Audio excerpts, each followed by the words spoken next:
Soy teniente de una flotilla de la Fuerza Naval del Pacífico, que es una división de la Marina. Actualmente, estoy ubicado en Baja California Sur. Pero hace unos años estaba en Mezquitic, es una ciudad del norte de Jalisco, en el límite con el estado de Zacatecas. La zona de la ciudad con mayor debido al cartel era la Serranía, que es la parte noroeste de la ciudad. Una curiosidad de esta ciudad es que de las más de 300.000 hectáreas que tiene de territorio, solo 25 hectáreas son utilizadas como urbe. Estas 25 hectáreas se dividen entre las más de 400 comunidades que conforman a la ciudad.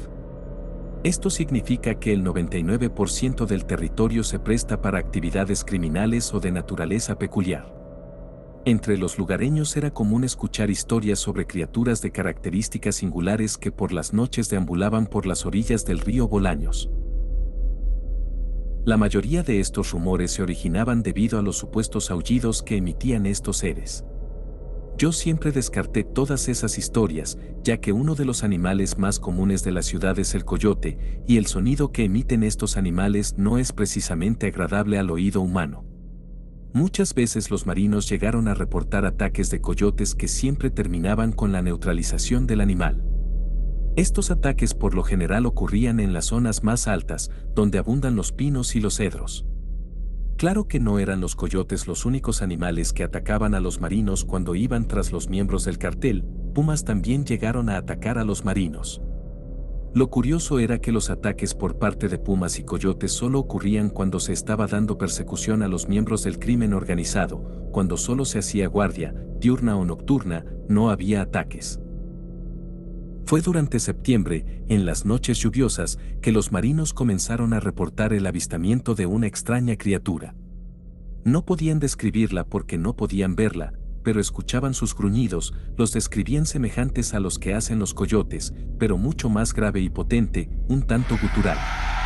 Informé a las autoridades competentes, ya que el 60% del territorio es zona forestal. Podría tratarse de una nueva especie canina no descubierta hasta la fecha. Cuando envié mi reporte hice hincapié en que la criatura solo podía escucharse en las noches lluviosas. Pasaron los meses. Una noche, durante un operativo, recibí una alarmante transmisión vía radio. Un marino estaba reportando el ataque de la criatura, se podían escuchar disparos y gritos. Lo último que pudo decir antes que se cortara la comunicación fue que la cosa esa medía más de 2 metros. Inmediatamente, envié apoyo. No tardaron ni 10 minutos en llegar, pero lo único que encontraron fueron cadáveres. No faltaba nadie, no habían sido desmembrados ni mordidos, habían muerto debido a unas heridas provocadas por unas enormes garras. Volví a comunicarme con las autoridades competentes, pero ahora exigí que enviaran a un experto, que de lo contrario yo daría la orden que se le diera muerte a la criatura.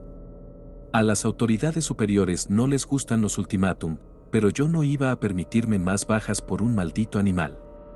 3 días después enviaron a alguien, era biólogo o algo por el estilo. El tipo era agradable, no parecía tener ninguna intención de fastidiarme, claro que sus jefes sí. Como yo había reportado a este animal como potencialmente mortal, ahora debía acompañar al biólogo hasta encontrar a la criatura. Comenzamos ese mismo día en la tarde. Llevé 3 vehículos conmigo con sus respectivos elementos. Fuimos a la zona donde había sido el ataque y comenzamos a buscar huellas.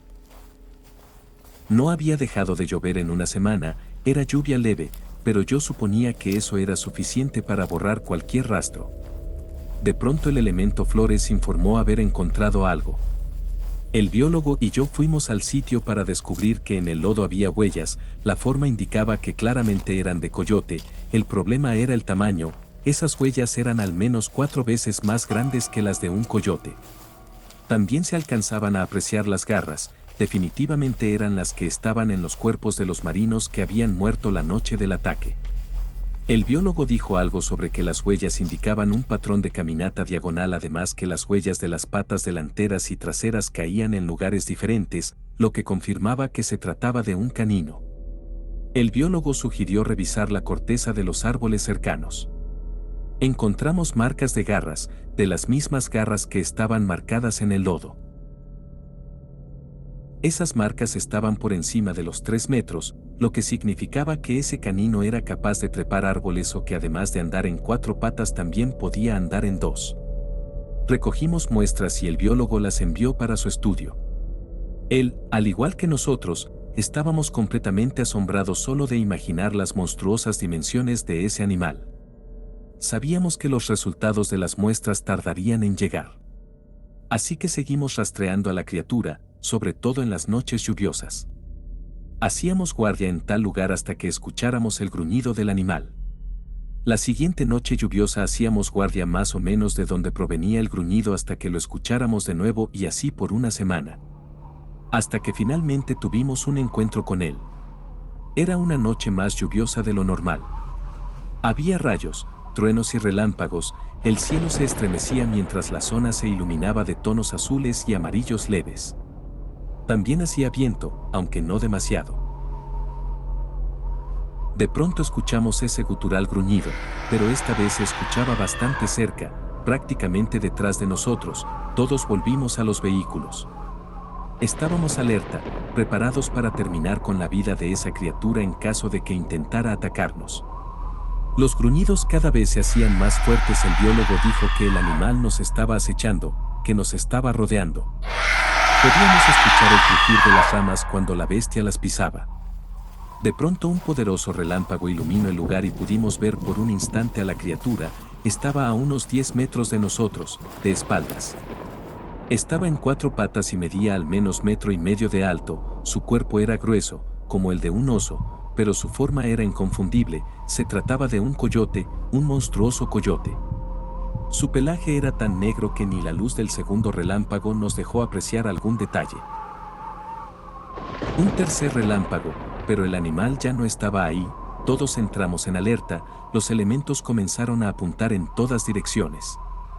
Entonces, de entre los árboles alcancé a apreciar 2 luces brillantes, más o menos a la altura en que debía estar la cara de ese coyote. Eran sus ojos. Avisé a los marinos y todos apuntaron en esa dirección. Nadie movía ni un solo músculo para no provocar a la criatura. Entonces pudimos observar cómo ese par de luces comenzaron a elevarse hasta superar los 2 metros de altura. La bestia se había levantado sobre sus patas traseras. De pronto esa cosa emitió un estruendo tan potente que hizo temblar los vidrios de los vehículos. Ordené el ataque, todos los marinos dispararon, la criatura comenzó a moverse. Entre los árboles que nos rodeaban, no se le podía ver, sabíamos hacia dónde se movía por las brillantes luces que eran sus ojos. Ni siquiera supe en qué momento ocurrió, pero embistió el vehículo. Estábamos el biólogo y yo. La embestida fue tan fuerte que el vehículo se volteó. Estaba de cabeza y desorientado, no podía ver nada, solo escuchaba cómo los hombres gritaban mientras disparaban. Intenté salir del vehículo, pero fue inútil.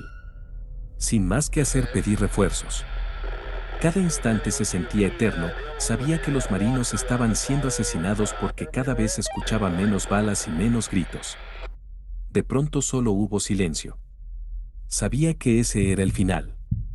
Pude escuchar a la criatura acercarse a mi ubicación. Se agachó y pude ver su cara. Era el rostro de una persona, animalizado, pero claramente no era la cara de un coyote. En ese momento comprendí que esa criatura era sin duda alguna un nahual. Entonces escuché muchos disparos.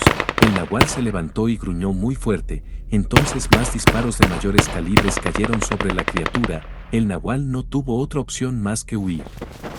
El apoyo había llegado justo a tiempo para salvar la vida de quienes habíamos quedado atrapados dentro del vehículo volteado. De los elementos de los otros 2 vehículos sí hubo sobrevivientes, pocos, pero los hubo. El biólogo había quedado noqueado cuando el vehículo se volteó, así que no pudo ver el rostro del nahual. Por tanto, cuando yo le dije lo que había visto, no me creyó. A la mañana siguiente llegaron los resultados de las muestras que el biólogo había enviado. En el resultado se solicitaba enviar de nuevo las muestras y pedían que se tuviera cuidado de no contaminar las muestras. La cara del biólogo se puso pálida cuando leyó que los resultados decían que las muestras contenían ADN de coyote y de humano.